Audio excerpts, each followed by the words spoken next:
Welcome to Marie's Country Life. Hello friends, it's me Marie in Marie's Country Life. Welcome to my channel. Today I'm going to talk about something different. It's been a while since I wanted to talk about end time preparedness, preparation. I know people are confused right now. There are many people that are skeptical whether or not to prepare or stock up on food or not. I don't know about you, but to me, it just makes sense to do something worthwhile because my family, we moved here in the countryside almost 9 years now, 9 years ago. And we are so used to the idea of preparing, buying bulk stuff because we don't live near the city. We have to travel 30 minutes away just to buy groceries. So we are used to the idea that we have to prepare ahead. We buy in bulk so that we don't have to go to the grocery stores every day or every week. So we're used to that idea. What I'm going to share to you right now, if it makes sense to you, feel free to leave a comment in the comment section. Are you for prepping? Are you for stocking up or not? Yes or no?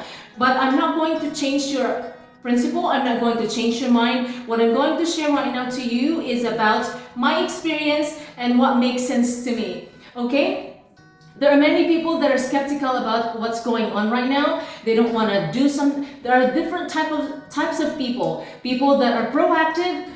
They are for prepping, they are for preparation because they see that there's going to be crisis ahead of us. Second type of people, there are people that just don't care. Whatever it is, it's either because they have no money or they just don't want to do it. The third type of people, they are the ones that are questioning, is this real? Is there something really going to happen? And there are other people, and these are the saddest part to me, the Christians that actually know that something is going to happen, that just don't want to do anything because they think that God will provide for us. During the great time of trouble, God will provide for us. Yes, I read that part. I know where you're coming from. I know the end time events is going to be rapid. Things will escalate and crisis will be just left and right, and there will be no time for us to prepare. And even up to that point, during the great time of trouble, we will leave our houses, we will leave our farms, our gardens, and everything that we stocked up in our house. Okay, but up until that point that we have to leave our house, for me and my family, we still have to continue living. We will continue to till our garden, and we will continue to cook and eat. Okay? But we are right now in this point of time, as we see there's pandemic and there is confusion right now, whether to buy or not to buy, stock up or not. I'm going to tell you about the negative, the positive side, and my take on prepping to stock up or not. And of course, there are factors that you have to consider in prepping or in stocking up. So, as I said, there are wrong impressions about prepping because of the notion that we don't need to prepare because God will provide for us. But to me, if I go by the biblical principle, God said that you don't know when Jesus is going to come. We don't know when Jesus is coming. So to me, it makes more sense to just be vigilant, be ready, just be wise, use the brain that God gave you, and just do what is best for your family. And because even God says, go to the ant and look and study what they're doing. They prepare in summertime for the rainy days and for winter time. So if God commands the ants to do that, or God knows that the ants can do that because He created ants and other animals just like squirrels. How much more us people? We can also do the same way the ants and other animals are preparing for the storms that are coming ahead of them because they know it. So what I'm going to say is that there are negative stuff. So I'm going to tell you 4 negative things about prepping, stocking up. First, the negative about stocking up is it is associated with hoarding. Have you heard of hoarding? People tend to, when they are on the extreme side of fear and anxiety, they tend to do the extreme. So first, negative is hoarding. I have my paper here because I did a little bit of research and writing because I don't want to get sidetracked. Hoarding, it's called unnecessary storing up of food and provisions, whatever it is, that would last up to many years. So it's not even healthy to be just stocking up on food and you're not going to use it, especially if there's only one or two of you in your family and you are stocking up on food for 30 years. Anyway, that's hoarding, okay? To me, that is not healthy and that is not logical, okay? Second negative is it's showing lack of faith. That's what other people are saying. If you stock up on food, it's showing lack of faith. Is it? Is not, okay? It's up to you. I'm just laying out, I'm just showing you, I'm telling you what all the negatives, negative impressions about stocking up or prepping. And unfortunately, some Christians are feeling this way. So lack of faith because, oh, they're doing this out of fear. They have no faith in God that God can provide for them. So is it really lack of faith? Third, selfishness. And of course, it goes with hoarding. If you're selfish, you will just think about yourself, selfish, storing for yourself, for your family, and you're not even thinking about your neighbors when you do the storing, okay? So that's the third. The fourth is overstoring that leads to wastefulness, okay? Selfishness and overstoring, it's the same as hoarding. So hoarding, overstoring, it's kind of in the same category. That could lead to wastefulness. And of course, the fourth is health risk. When you overstock and when you hoard food, there's a risk for your health. That, some people will say, well, some of your stored food are going bad and what are you going to do with them? I mean, they have a point, of course. That's a valid point. What are you going to do? You have lots of inventories, you have lots of stuff and you don't know which ones are you going to eat first because you have stocked up so many items and the food especially, and you don't even have dates on them. So again, the negative, hoarding, lack of faith, selfishness, and health risk. Are they valid concerns? Maybe.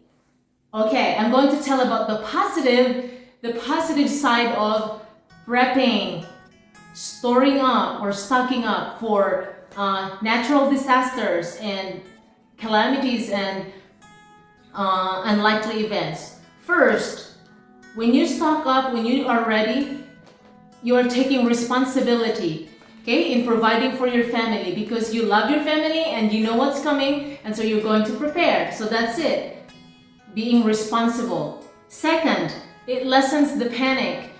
Readiness is always good, no matter what, whether there is catastrophe, whether there is snowstorm or whatever it is, or whether it's end time related. Readiness lessens panic. So that's number 2.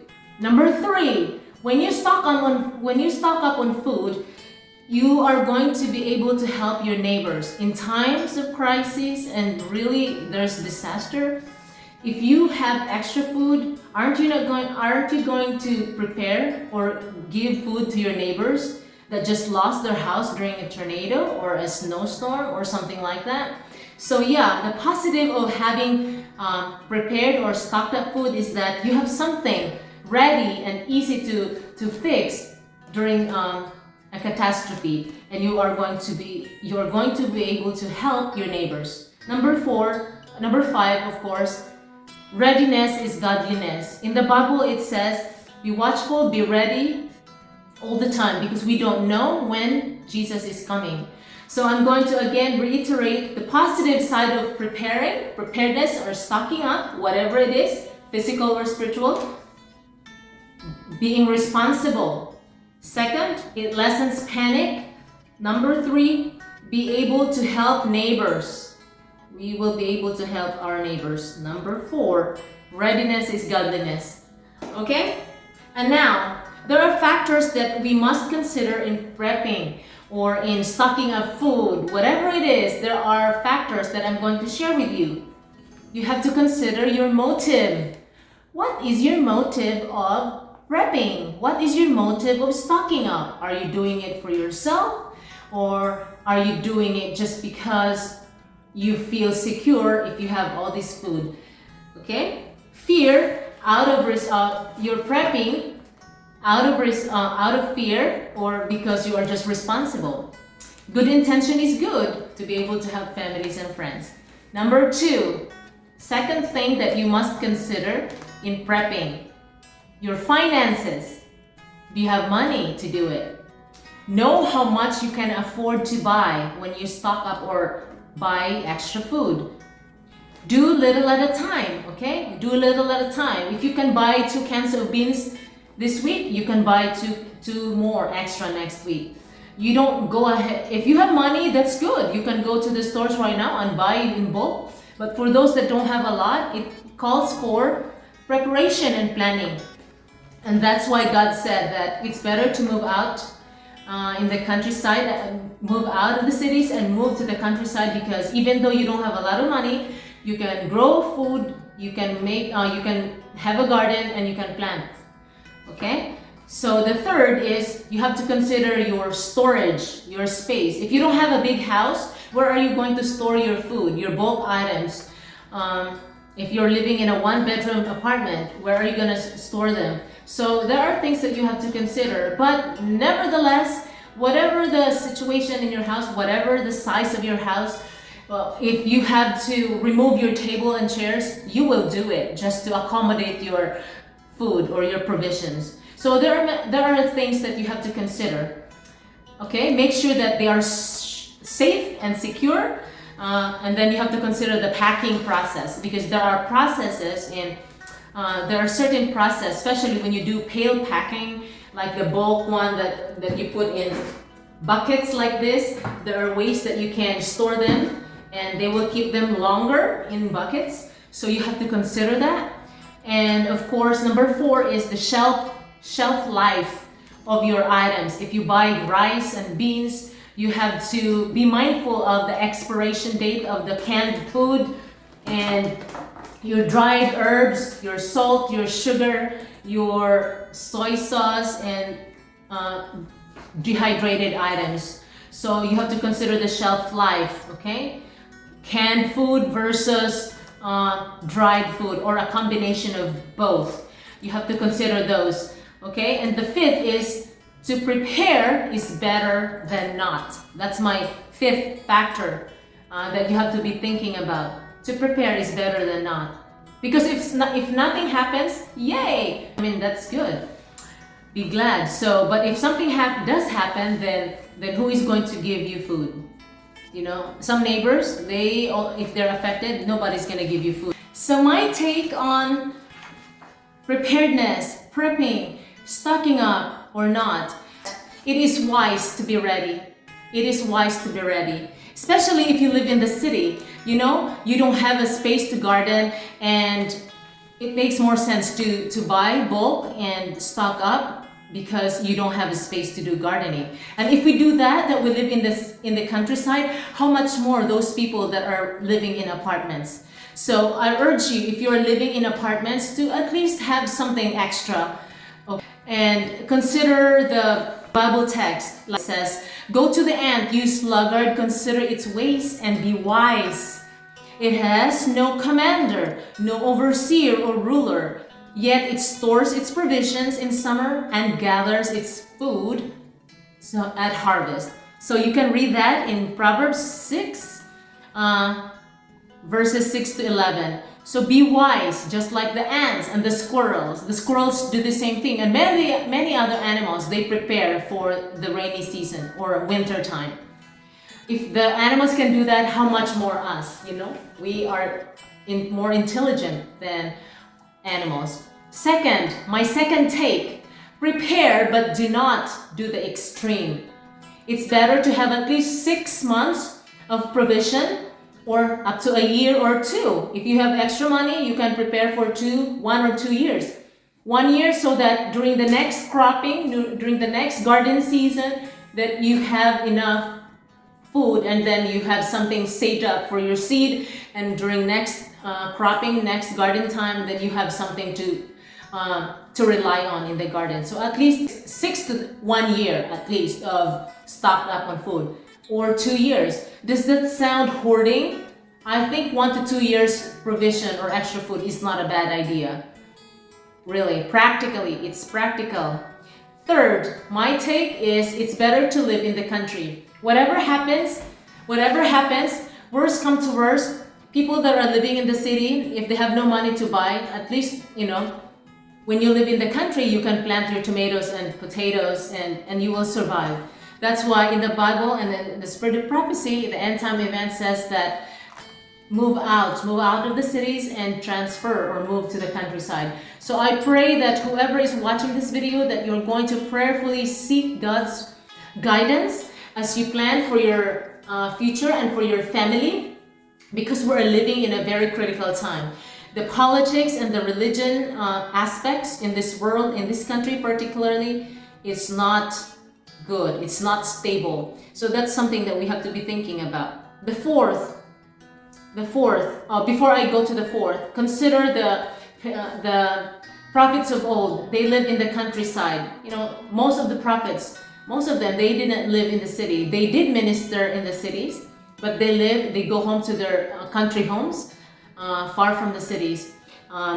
Prophet Elijah, Elisha, Noah, they did stock up on provision before the flood, the great flood. God told them to prepare because that was the thing to do that God needed to do for the world.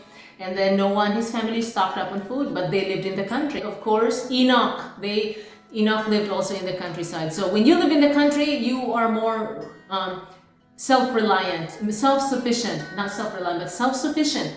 You can plant your tomatoes and save your seeds for the next season, and you can be practical in whatever you do. So that's it. It is wise to be ready, prepare, but do not do the extreme. It's better to live in the countryside. Number 4, ask for God's wisdom. Ask for God's direction and guidance in your life. Because if you are not going to prepare for your children and for your family, who is going to prepare for you but you? We are living in a time that there's confusion. Read your Bible and read the Spirit of Prophecy written by Ellen White, even though she emphasized that do not store up food during the great time of trouble. Because during the great time of trouble, we will be leaving our houses. There will be persecution. So you don't need all these stock food. You don't need the food that you put in your pantry. But up until then, I would say, as a mom, I would say that I would prepare. We will still till the garden and we will still plant. And up until then we will continue to eat. And we will continue to eat the food that we have saved up for the rainy days. Okay? Please leave a comment in the comment section and let me know your thoughts. Please don't take my words on this. I'm just sharing what I feel the right thing to do. It's up to you. Your decision, it's not mine. Okay? Have a great day and may God bless you and your family.